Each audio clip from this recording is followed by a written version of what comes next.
What's up, everybody? Benja Welldone coming at you live on this very beautiful Friday, February the 16th at 5:50 in the morning. How are you doing? So, devising a plan.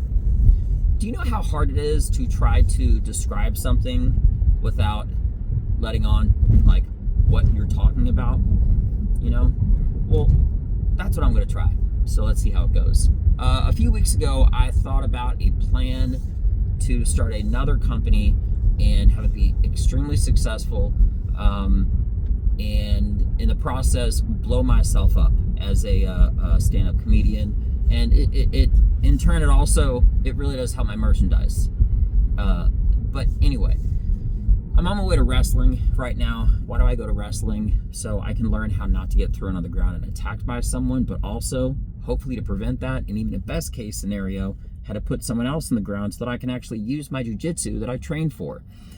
And it's helping exponentially. But anyway, so I thought about this plan a few weeks ago to really blow myself up on in my company and really just get known as a stand-up comedian, because I realized there was a certain point to where it doesn't matter how good I am, I have to really just get known. And you know, there's a lot of people out there that might have millions of followers on Instagram, and if they were to pay somebody hypothetically to write jokes for them, they could sell out comedy clubs all across the country, internationally, whatever. So I have to do things in the reverse order, and I'm okay with that, but I have to find a way to grow, to blow up, because unfortunately, just going to open mics and comedy clubs and stuff like that, even the very great Joe Rogan, nobody knew that he was doing comedy for like 5-10 years or whatever it was, even when he was on Fear Factor, right? And when he hosted Fear Factor, it was already like a multiple year running national show. All right, and nobody had a clue that he was a stand-up comedian, even then. Not until he basically got to the UFC and they had a lot more limelight on him did everyone learn that he actually does stand-up comedy. Why? Because he would coordinate his stand-up comedy shows with his the dates that he would be doing comedy, which was brilliant. And not even that. It took the UFC to be successful. It had been unsuccessful for basically many years. While Joe Rogan was still working there, right? Until he actually blew up. So I had to think of a plan. And I have a really, really strong subconscious. And what I do is I dwell upon the problem consciously. And then subconsciously, I basically don't think about it directly. And then indirectly, it could be a day, it could be 5 days, it could be 20 days. The answer always seems to come to me. Well, I've been thinking about this for like a couple months, and then finally it came to me. But continuously drilling and thinking about the problem, and then letting my subconscious relax and just find the answer. So I found the answer, and I'm excited about it. And it's big. I mean, it's big. And I really wish I could describe it so that you could be like, oh my gosh, that is a great idea. It's brilliant. It'll work. I wish I thought about that. That's the kind of ideas that you have to think of to be original. You have to think of an idea to where someone else says, I wish I thought about that. And my subconscious, it feels like my hair's kind of going a little crazy,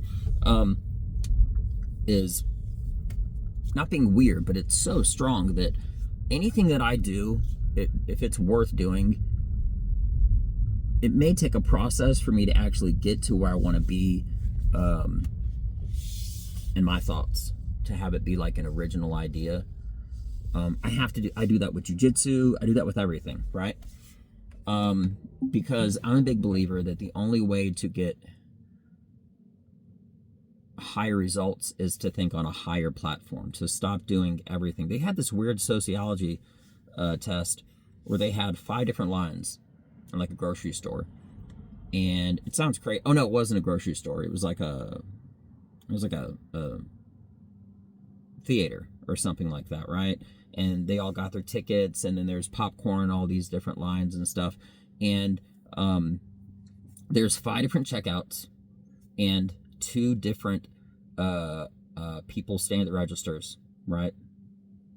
No, yeah, there's anyway, the point is there's registers, like 5 or 6 registers, whatever. Everybody is lined up as far as people behind the register, but everybody for some reason only goes into one line. So in a weird way, society, whenever someone would enter into this place, and it was just an experiment, they would see that everybody else, seeing that there was no one in the other lines, thought that it was something wrong, and it was easier for them to fall into place, so to speak, and get behind the longer line compared to 4 people that were just standing there doing nothing.